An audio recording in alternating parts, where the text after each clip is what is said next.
everybody, it's Jamie from Play to Learn Preschool. Thank you for joining me on a Monday afternoon. Hey, I'm trying out a new camera because it has the horizontal frame for the video, and so please let me know if you can see and hear and everything looks okay from your end. I wanted to pick this horizontal video so that I could share books with you and they would be facing the right direction and there'd be enough space on the screen for you to see the book. So I don't know, new things don't always work out for me when it comes to technology and cameras, etc. So let me know if it seems like it is working for you. All right, hi everybody, hi. So Gemma and I spent the end of last week, Wednesday, Thursday, Friday, Saturday, at the NAEYC, which is the National Association for the Education of Young Children, NAEYC Annual Conference. We try to go every year. I went a couple of years when I was a young person in college and right out of college, and then didn't go for a little while in the early 2000s when I was having my family, and it was just hard for me to get away for that long, but they're older now. And so we've gone for the past 5 or so years. It's one of my very favorite professional development opportunities during the school year. If you've never been to a big national conference like that, I highly recommend it. It's good for so many things. It's really good for networking and meeting other educators who are really as passionate about their profession as you are. It's good to hear from national organizations that are working on behalf of our profession, on behalf of young children who are advocating for policies and funding and all of the important things that we don't necessarily think about in our classrooms but affect us and affect our families. And then at least at the NAEYC conference, each session, so there are 4 sessions each day, and each one there are dozens of choices for topics, and you can just pick which one you want to go to. So some of the ones that we went to one about picture books and the best new picture books. We got to meet we went to an author and illustrator panel and got to hear from some really amazing authors and illustrators about the process that they go through when they write books. Gemma went to a really good one about rough and tumble play, which we've been, grappling with here at Play to Learn Preschool a little bit with some of our kiddos. So that was really amazing. I went to a couple about how to provide really good professional development, which was good for me, just as I think about talking to all of you and going to different schools and offering professional development. It's just one of those things where you can find whatever you feel like you need. If you need help with literacy, there are dozens of literacy. If you feel like you need help with outdoor play activities or sensory or art, or you're interested more in learning about child development or about math strategies or what's new and upcoming at ECE, like STEM activities for preschool or loose parts or Reggio Emilia, and so many options. I think in total there were over 500 different workshops, and we got to go to 10 of them, 4 on Thursday, 4 on Friday, and 2 on Saturday. I think there might have been 11 slots, but we didn't go to the last one on Saturday. Anyway, it's really just an amazing opportunity to just to get grounded in what we believe as early childhood educators, and to, just kind of like get back to what's important when we're meeting the needs of our kids and their families. So what I thought I would do this afternoon is share with you, I should tell you first, next year, so they publish like the next 6 years locations and dates for the NAEYC conference. Next year it's in Nashville, Tennessee. It's that same 3rd week of November, I believe, and Gem and I will definitely be going. So we would love to see you if you can start planning now. To get there, it's really, you won't regret that opportunity. So I know some of you who are watching, hi guys, some of you who are watching, this was your first conference, so I would love to hear from you about what you thought. Do you think it was worth it, or what your highlights were? So, okay. Like I said, 2 of the sessions that I chose, one was by Isabel Baker, who is the owner of a website and a book selection company called The Book Vine for Children. I did a live video from her booth on, I think it was Friday, and what happened was the booth was really quiet, and I said, okay, I'm gonna do just this live video and share some of these awesome books, because it was really quiet. Like, everybody was in a session and lunch hadn't started yet. And then as soon as I got set up, like with my phone and got everything ready to go and sent out the remind, then it was inundated with people. It was so loud and crowded. So what I thought I would do today is share with you 6 of the books that I discovered at the NAEYC Annual Conference last week. I got to meet some of these authors and illustrators in that author-illustrator panel that I was mentioning. But it's just really fun, at least for me, to discover titles that I'm not familiar with. And after teaching for 15 or 20 years, and it's just like breathes life, right, when you get some new books. So I'm going to share with you 6 of my favorites. The camera's a little wonky for me, but I think it's going to work because I've got the horizontal layout. So here they go. If you've heard of these, please let me know. I've got, like I said, a different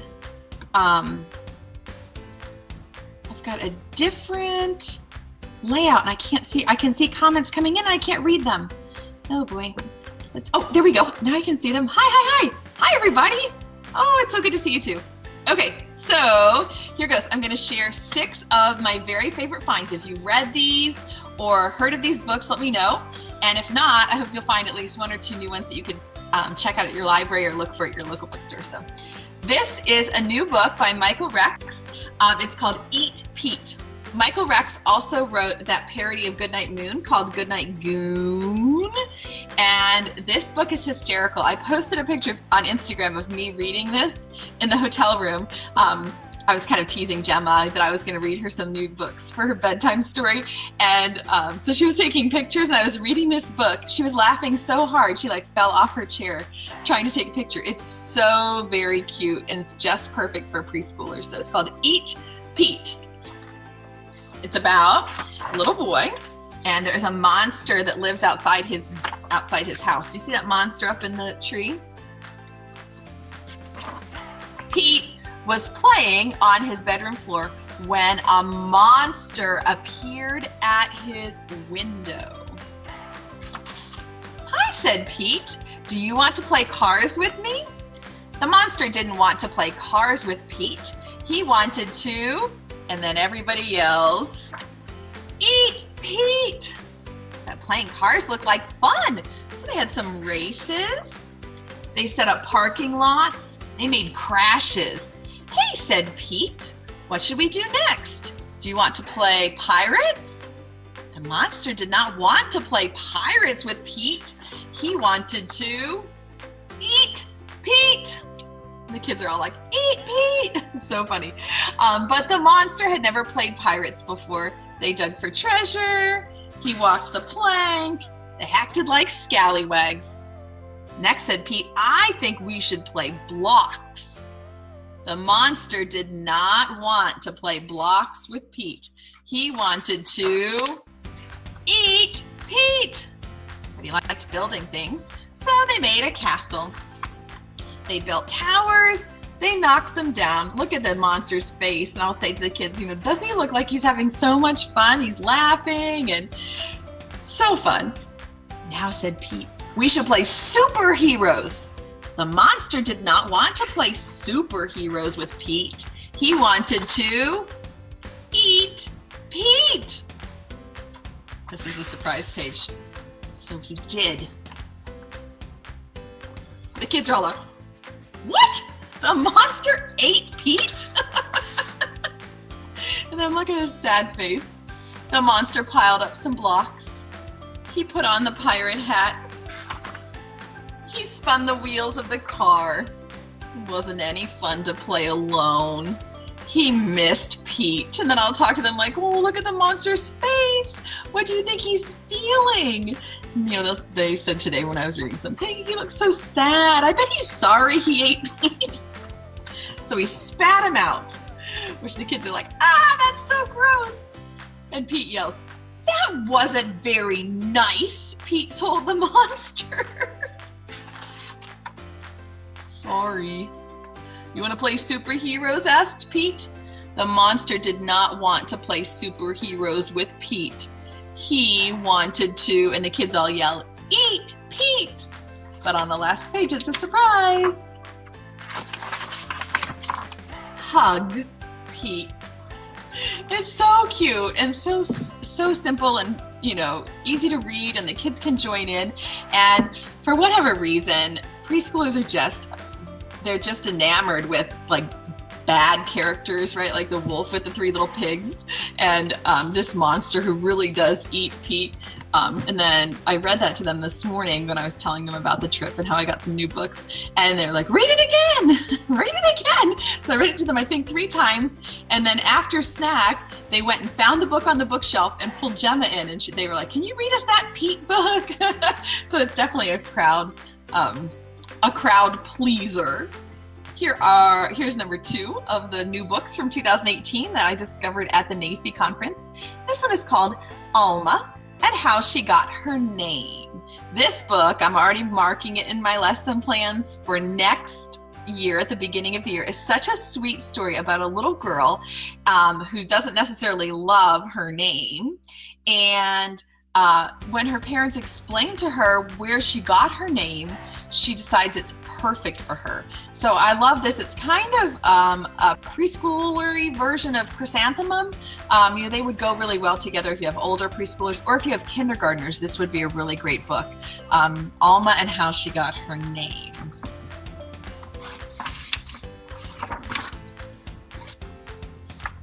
Alma, Sophia, Esperanza, Jose, Pura, Candela had a long name.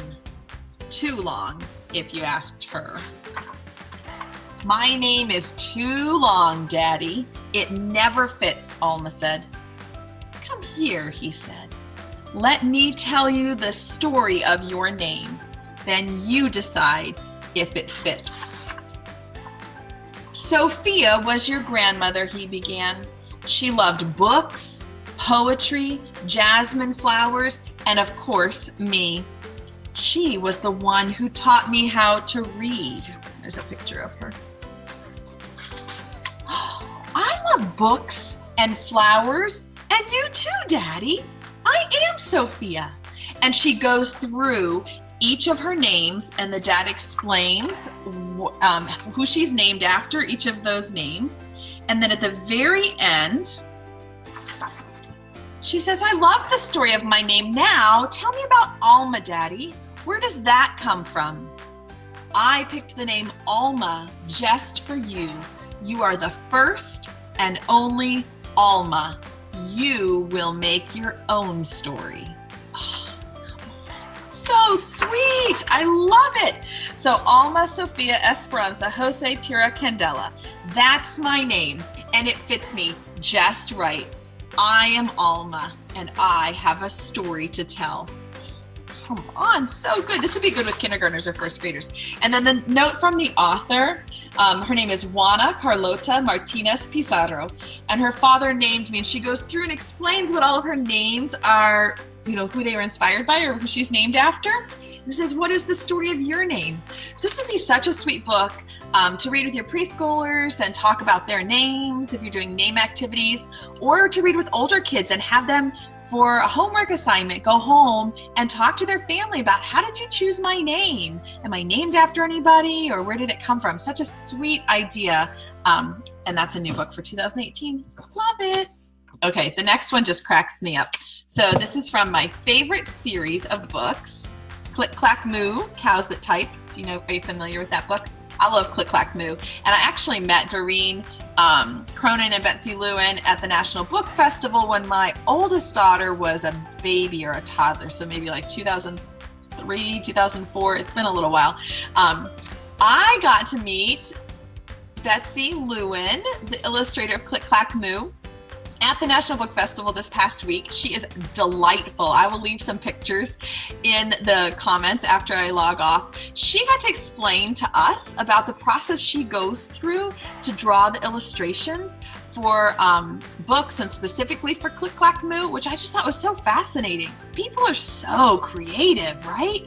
I mean, just the thing that she explained, if you're familiar with the story of Click, Clack, Moo, it's about the cows want a typewriter because they want electric blankets, and no milk, no eggs until we get what we want. They're typing this letter back and forth to Farmer Brown, and then at the end, Duck takes.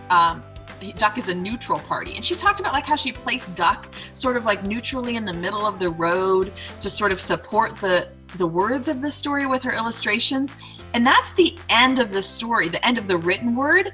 And the interesting thing that Betsy Lewin said was then the illustrator actually gets to finish the story. So I should have pulled the book out, Click, Clack, Moo, but on the very last page of Click, Clack, Moo, Duck wants a diving board because the pond is boring. And that's the end of the words in the story.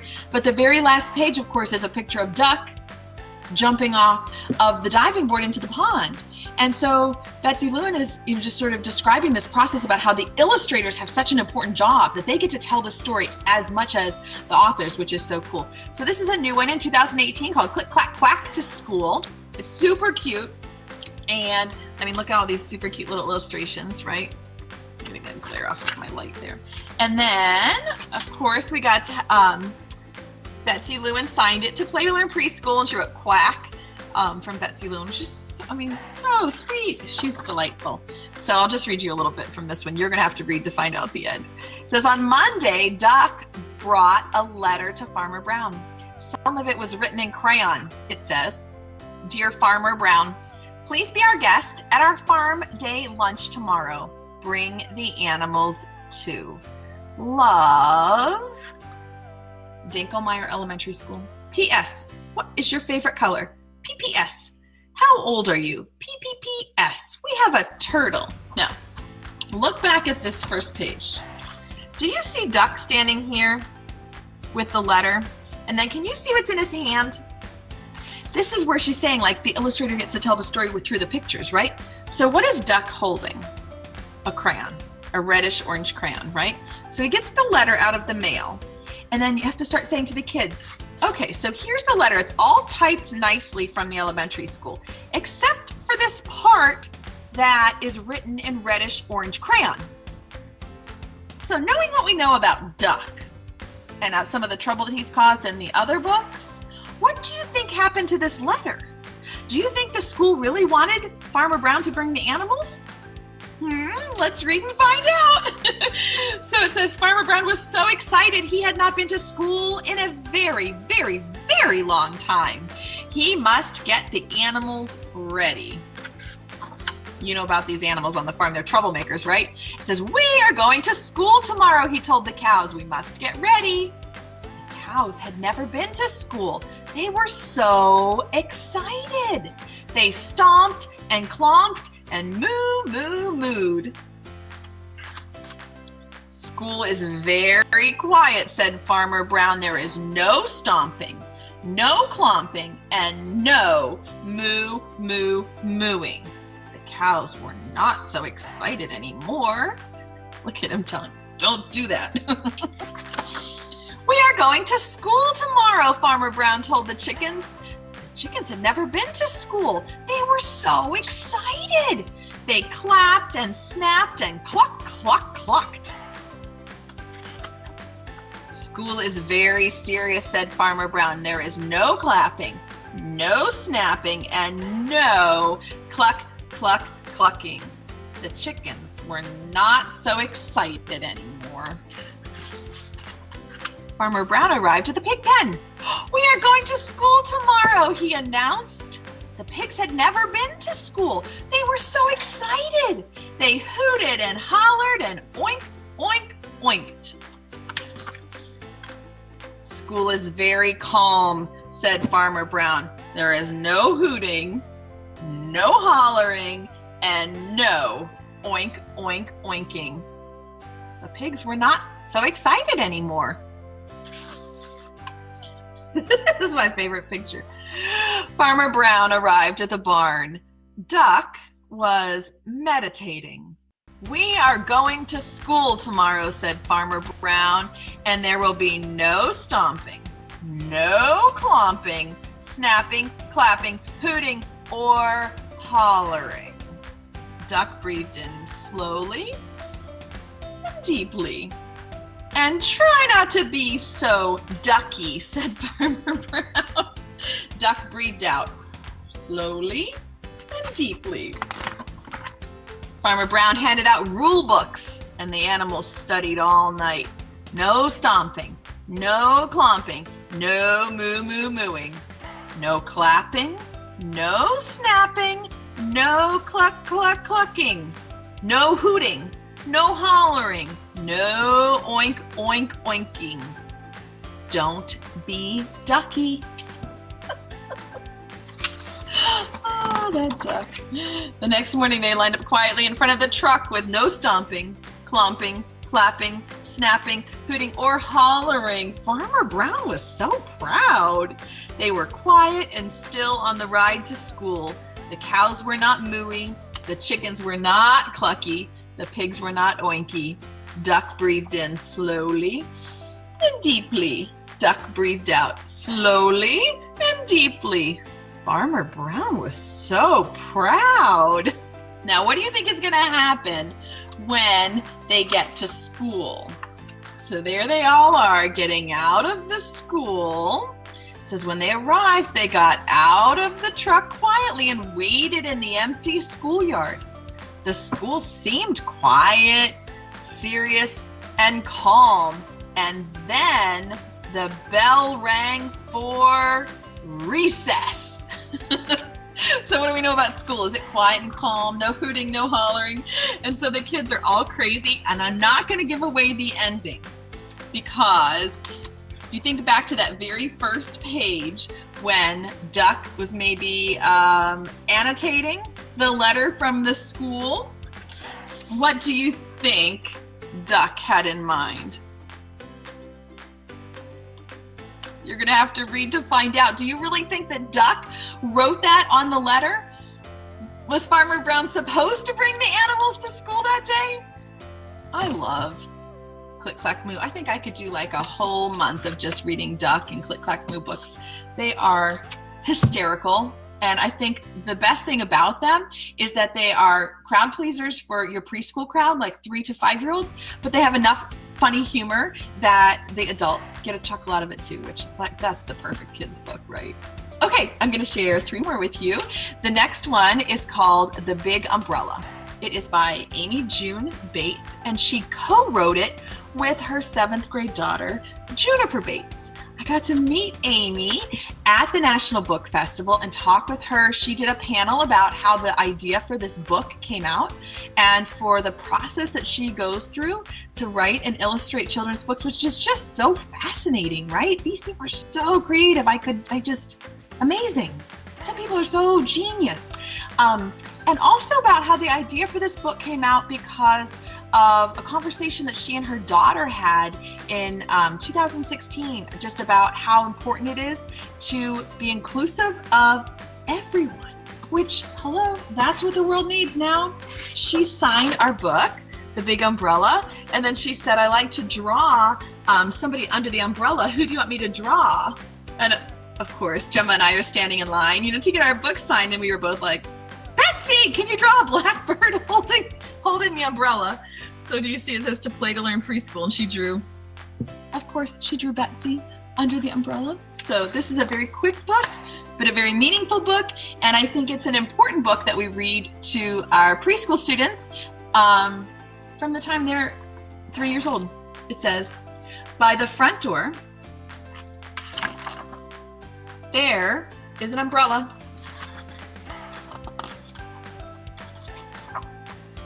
It is big. It is a big, friendly umbrella. It likes to help.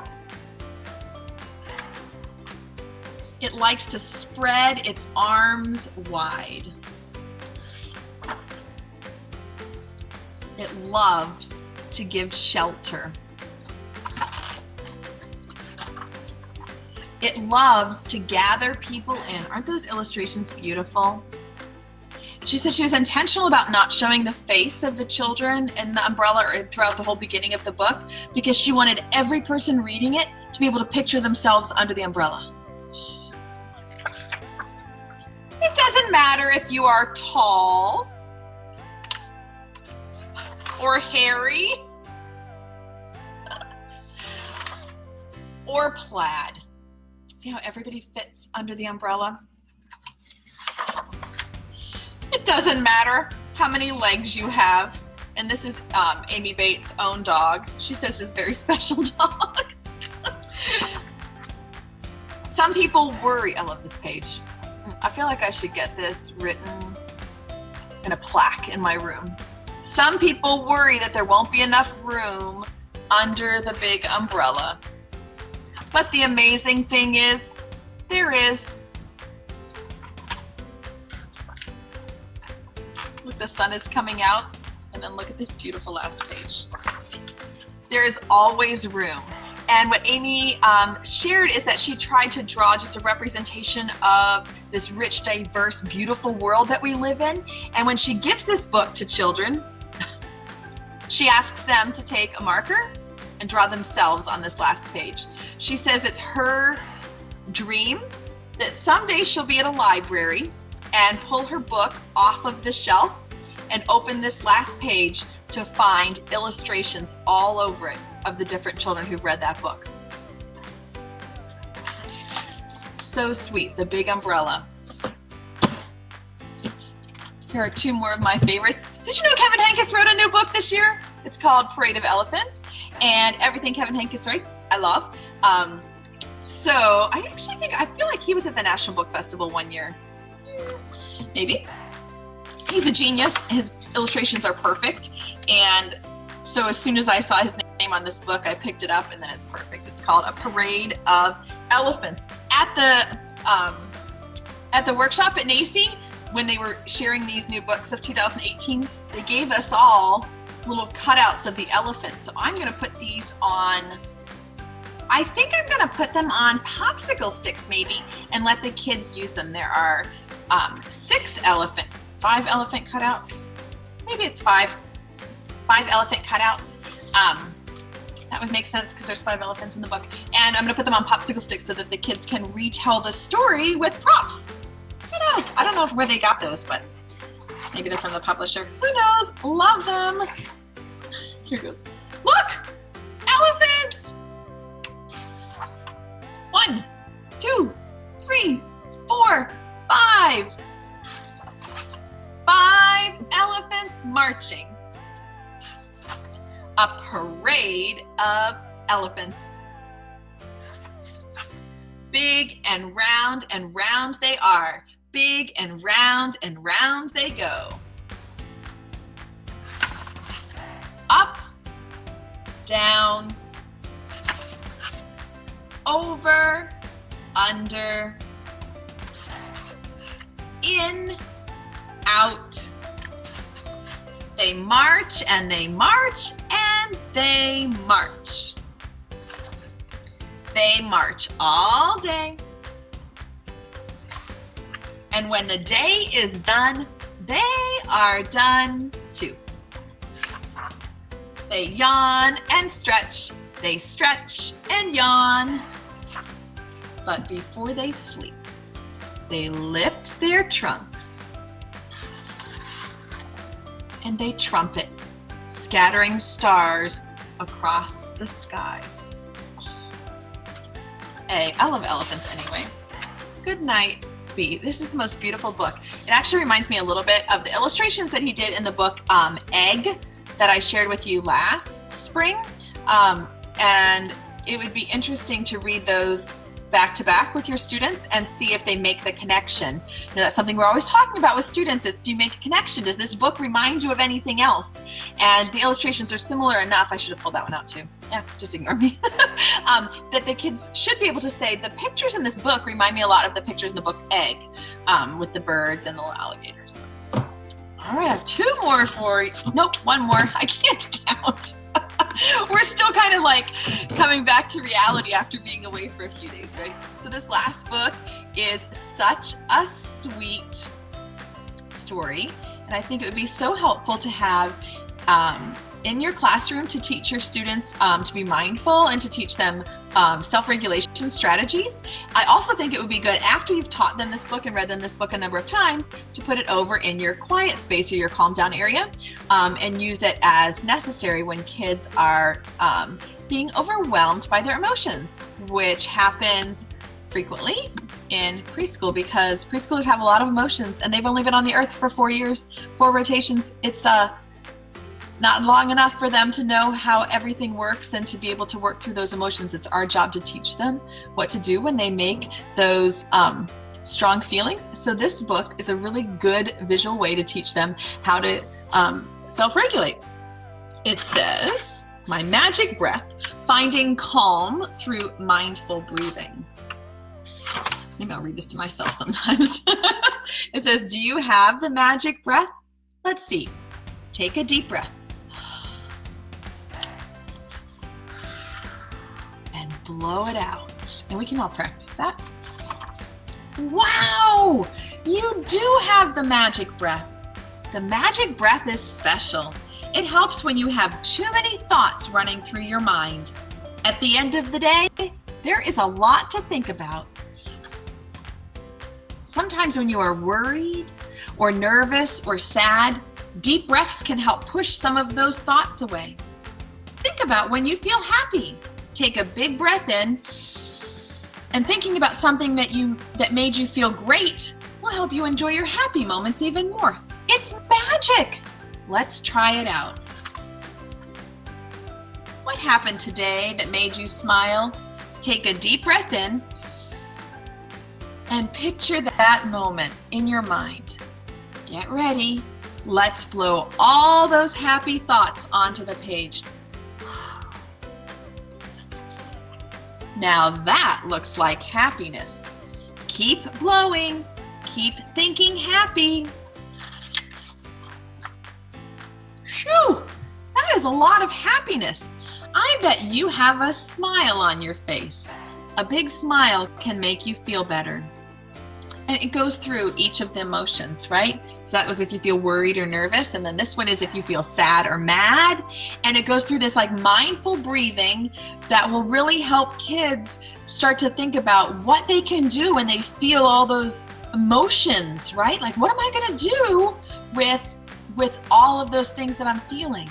Well, if I've read this book when I'm calm and not feeling all those emotions, then I can draw on that memory and go through it when I am feeling the emotions. So definitely I recommend this one to read it for them the first time when they're not upset or not feeling crazy, and get to know the book, reread it so that when they are feeling upset, it's never a good time to teach something new when they are upset, but if they already know the book and they're familiar with it and they've practiced that deep breathing when they're calm, then if they do get upset, we can pull the book out and find the page. Oh, I feel like you're on the purple page. You're feeling worried or nervous, or you feel more like you're blue, like you're sad or mad, right? And we can go through the steps for mindful breathing based on their emotions. And when they can have those skills and have that practice, then they are learning to self-regulate their behavior and their emotions and their feelings, and learn healthy ways to deal with uncomfortable feelings, which that is a big, important lesson that we all need to learn our whole lives, starting in preschool. So anyway, I know that was a long video. Thank you for sticking with me for so long. I will share some more things, just takeaways from the NAEYC conference, probably tomorrow. Jana, we do have school this week. Only Monday and Tuesday. We're closed on Wednesday, Thursday, Friday for the Thanksgiving holiday here in the US. And so I will share some more takeaways, some key takeaways from the NAEYC conference tomorrow. In the meantime, I hope you find some wonderful books to share with your students. It's such a good way to connect with them and to build that relationship. So have fun playing and learning with your kids. Thank you for joining me for such a long video, and I will see you next time. Bye, everybody.